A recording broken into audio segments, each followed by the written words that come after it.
786 کا مطلب بسم اللہ ہوتا ہے. اسلام میں علم العداد کی کیا حیثیت؟ بسم اللہ ہوتا نہیں ہے، بسم اللہ بنایا ہوا ہے. علم العداد تابعین میں رواج تھا، مسئلہ 109 میرا ریکارڈڈ ہے. علم العداد سے ہمیں کوئی اختلاف نہیں ہے، یہ بھی ایک علم ہے، ایک لینگویج ہے. ٹھیک ہے جی. جیسے کوئی شخص، اب ہم عربی بھی رومن میں لکھ رہے ہیں. آپ کو پتا پورا قرآن اسلام 360 میں وہ پورا ٹائپ کیا ہے، زاہد بھائی نے خود 9 مہینے لگا کے پورا قرآن رومن میں ٹائپ کیا ہے تاکہ بنگالی، ہندی اور پاکستانی پڑھ سکیں. ٹھیک ہے نا جی. الحمدللہ رب العالمین، اس کو انہوں نے رومن میں ٹائپ کیا ہے. اس کے ترجمے کو بھی اردو رومن میں ٹائپ کیا ہے. تمام تعریفیں اللہ کے لیے، تمام TAMAM تعریفیں اس طریقے سے. اور عربی والا تو پہلے ہی ہوا ہوا تھا کام. تو علم العداد ہی ہے نا یہ بھی. آپ کو کہ جی رومن میں قرآن لکھنا یا اس کا ترجمہ لکھنا ثابت ہے، تو ایک زبان ہے. اس طرح یہ بھی ایک زبان ہے. باقی اس کے تعویذ دھاگے کرنا اور اس کو سمجھنا کہ بسم اللہ کے ایکویلنٹ ہے. بسم اللہ کے ایکویلنٹ تو اللہ کے نام سے شروع اردو ترجمہ بھی نہیں ہو سکتا. جو اللہ نے اپنی زبان اور اپنے نبی کی مبارک زبان کے اندر برکت رکھی ہے عربی کے اندر، وہ اسی کی برکات ہے. جس کو نہ آتی ہو وہ ایک الگ بات ہے. باقی یہ جو تعویذ دھاگے چل رہے ہیں یہ تو غلط ہے. بطر والے لیکچر میں آپ نے کہا کہ اگر کوئی دعائے قنوت نماز میں چھوڑ دے یا چھوٹ جائے تو سجدہ صاحب کرے. سوال یہ کہ آپ نے اجتہاد کس بنیاد پر کیا تھا؟ یہ اجتہاد ہی ہے، اس کو ماننا کوئی ضروری نہیں ہے. میں نے اس بنیاد پہ کیا تھا چونکہ دعائے قنوت ایک بہت بڑا ڈیفرنس ہے باقی نمازوں میں اور اس نماز میں. تو اگر رہ جاتی ہے تو آپ کر لیں. باقی المصنف ابن ابی شیبہ میں صحیح سند سے موجود ہے کہ عبداللہ بن عمر رضی اللہ تعالیٰ عنہ بسا اوقات قنوت وطر میں جان بوجھ کے بھی دعائے قنوت چھوڑ دیتے تھے، یہ بتانے کے لیے کہ اس کے بغیر بھی وطر ہو جاتے ہیں. تو اس لیے میرا موقف یہ ہے کہ اگر کوئی سجدہ صاحب نہیں کرتا تو کوئی مسئلہ نہیں ہے. اگر کوئی کرنا چاہتا ہے تو بے شک کر لے. یہ صرف اجتہادی مسئلہ ہے. میرا سوال یہ ہے کہ اگر کوئی شخص روزہ نہ رکھ سکے اور فدیہ بھی نہ دے سکے، یعنی غریب ہو، تو ایسے شخص کے لیے کیا حکم ہے؟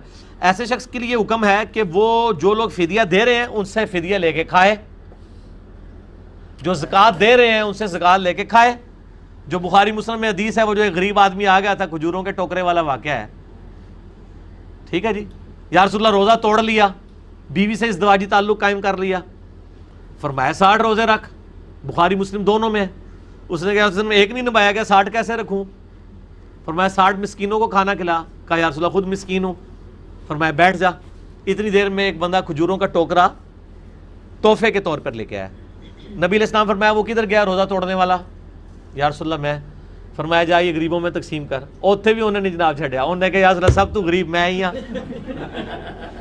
اس پہ بخاری مسلم الفاظ ہے کہ نبی علیہ السلام اتنے مسکرائے کہ ان کی داڑھیں ظاہر ہو گئی. آپ نے فرمایا جا خود کھا لے، تیرے روزے کا کفارہ ادا ہو جائے گا. تو اسی حدیث میں میں بھی اجتہاد کر رہا ہوں، جو اتنا غریب ہے کہ نہ کفارہ دے سکتا ہے نہ کچھ ہے، جا کے ٹوکرے اکٹھے کرے، مسجد سے جا کے افطاریاں اکٹھی کر کے کھائے. ٹھیک ہوگا جی. روزے کی حالت میں بھاپ لینے سے کیا روزہ ٹوٹ جائے گا؟ بالکل ٹوٹ جائے گا. کیوں نہیں ٹوٹے گا؟ سائنٹیفکلی ٹوٹے گا. ٹھیک ہے جی. بھاپ لینے سے، سگریٹ پینے سے، ٹیکا لگوانے سے، تینوں چیزیں. صحیح بخاری میں عبداللہ بن عباس کا قول ہے. المصنف ابن ابی شیبہ میں اس کی پوری سند موجود ہے. بخاری میں تعلیقاً ہے کہ جسم میں کوئی چیز داخل کرنے سے روزہ ٹوٹتا ہے، نکالنے سے نہیں. ایک بندہ بھاپ خود لے رہا ہے تو آپ کو پتہ ہے بھاپ بھی پانی کی ایک فارم ہے، اندر جا کے اس نے پانی بننا ہے. ایک تو ہے آٹومیٹیکلی جو آپ دھواں یعنی آ جاتا ہے اس کا ڈیزل کا، پیٹرول کی گاڑیوں کا، وہ علیحدہ چیز ہے، وہ اس سے بچنا محال ہے. اور یہ جو چیزیں ہیں نا ان سے بچنا محال ہے. باقی جو معاملہ ہے نا اس کا معاملہ الگ ہے. ٹھیک ہو گیا جی. تو اس لیے اس میں جائز ہے. کیا تراویح میں ختم قرآن کرنا سنت ہے؟ دلیل کے ساتھ وضاحت کریں. ختم قرآن کوئی سنت نہیں ہے، قرآن پڑھنا سنت ہے. البتہ یہ آتا ہے بخاری میں کہ نبی علیہ السلام رمضان میں حضرت جبرائیل علیہ السلام کے ساتھ دورہ قرآن کرتے تھے 1 to 1. اور جس سال آپ کی وفات ہوئی 2 دفعہ کیا، اور آپ نے سیدہ فاطمہ کو بتایا اس دفعہ 2 دفعہ کیا، مجھے لگتا ہے اگلے سال میں رمضان میں نہیں ہوں گا. تو وہ آپ نے تراویح نہیں پڑھائی تھی بلکہ 1 to 1 کیا تھا. بہرحال امت کے اجماع نے اسے ٹرانسفر کیا ہے کہ پورا قرآن مکمل کر لیں، ادروائز صورتیں بھی ہو جائیں. ٹھیک ہے، کوئی عرض نہیں اس میں. اور ہے سوال کوئی؟ اگر سوال ہیں تو آگے بھجوا دیں. یہ آخری سوال ہے میرے پاس. کیا حضرت ابوبکر رضی اللہ تعالیٰ عنہ اور حضرت عمر نے تقدیر کے معاملے ڈسکس کرنے سے امت کو منع کیا ہے؟ اس سے گمراہی کا دروازہ کھلتا ہے. اس طرح کی تو حدیثیں بھی ہیں مرفوع کہ نبی صلی اللہ علیہ وآلہ وسلم نے تقدیر کے اوپر بحث کرنے سے منع کیا، لیکن کون سی بحث؟ میرے بھائی تقدیر کے مسئلوں پہ ایسی بحث کرنا جس بحث میں کتاب و سنت کے دلائل نہ ہوں، بلکہ آپ اللہ تعالیٰ سے گلہ شکوہ شروع کر دیں، وہ بحث منع ہے۔ میں نے مسئلہ تقدیر پہ 200 آیات کور کی ہیں میرے بھائی، 200 آیات، اور درجنوں حدیثیں بخاری مسلم میں تو باقاعدہ تقدیر پہ چیپٹر ہیں۔ ان چیپٹرز کو کور کرنا تو ظاہر ہے کوئی بحث کرنا وہ گناہ تو نہیں ہے، وہ تو نبی علیہ السلام نے خود کیا ہے۔ مسئلہ نمبر 103 104 اے بی سی، میرا تقدیر پہ 4 لیکچر ہیں، 7 گھنٹے کی ڈیوریشن، مسئلہ تقدیر میں نے سمجھایا ہے، اس میں وہ آپ دیکھ لیں۔ ٹھیک ہے، نہیں لکھ کے بھیجیں گے، پوچھیں گے نہیں میرے بھائی، ٹھیک ہے جی۔ اچھا جی، جو سوال پبلک کا تھا وہ میں نے کر دیا، تو وہ باقی جو آپ اٹکٹ کے سوال کرتے ہیں نا، ان کی کون سا سوال ہے بتائیں؟ فدیے کے بارے میں بتا چکا ہوں کہ مسئلہ نمبر 53 اے بی سی دیکھ لیں۔ فدیہ ایک وقت کا کھانا ہے جو دے دیں آپ، بس جو آپ کھاتے ہیں جی کروائے، ضرور کروائے، جتنا گڑ ڈالیں گے اتنا میٹھا ہوگا۔ بڑھاپے یا کمزوری کی وجہ سے چھوڑنے والے کا فدیہ ہوگا، بالکل ہوگا، ضرور ہوگا، کیوں نہیں ہوگا؟ فدیہ تو دینا ہی دینا ہے کیونکہ روزہ فرض ہے، ٹھیک ہو گیا جی۔ دانت برش کرنے سے روزہ تو نہیں ٹوٹتا، دانت برش کرنے سے نہیں ٹوٹتا، ٹوتھ پیسٹ نہ استعمال کریں، صرف ٹوتھ برش استعمال کریں۔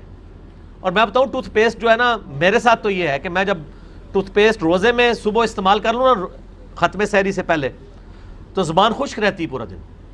اس کی بجائے آپ مسواک استعمال کریں یا ٹوتھ برش صرف استعمال کر لیں اگر روزے کے دوران کرنا ہے، ورنہ ختم سحری سے پہلے ٹوتھ برش ضرور کریں اور افطاری کے بعد کر لیں، دوران نہ کریں کیونکہ یہ ذائقہ ہے۔ ویسے تو بخاری میں موجود ہے کہ روزہ دار ہانڈی کا ذائقہ چکھ سکتا ہے، لیکن وہ تو ضرورت ہے، یہاں پہ ضرورت نہیں ہے کہ آپ ٹوتھ پیسٹ استعمال کریں، آپ ٹوتھ برش خالی استعمال کر لیں، دانت صاف ہو جائیں گے، یا آپ مسواک استعمال کریں۔ اور پھر بخاری مسلم کی وہ حدیث بھی تو دیکھیں نا کہ اللہ تعالیٰ کے نزدیک جو روزہ دار کی منہ کی بدبو ہے وہ کستوری سے بھی بہتر ہے، تو اللہ کو تو یہ بدبو پسند ہے، ٹھیک ہو گیا جی۔ تو مسواک کریں، صحیح بخاری میں ہے کہ نبی علیہ السلام روزے کی حالت میں بھی مسواک کیا کرتے تھے۔ ٹوتھ پیسٹ نہ کریں، صرف ٹوتھ برش کر لیں، اور ٹوتھ برش کرنے سے کافی صفائی ہو جاتی ہے، ٹھیک ہو گیا جی۔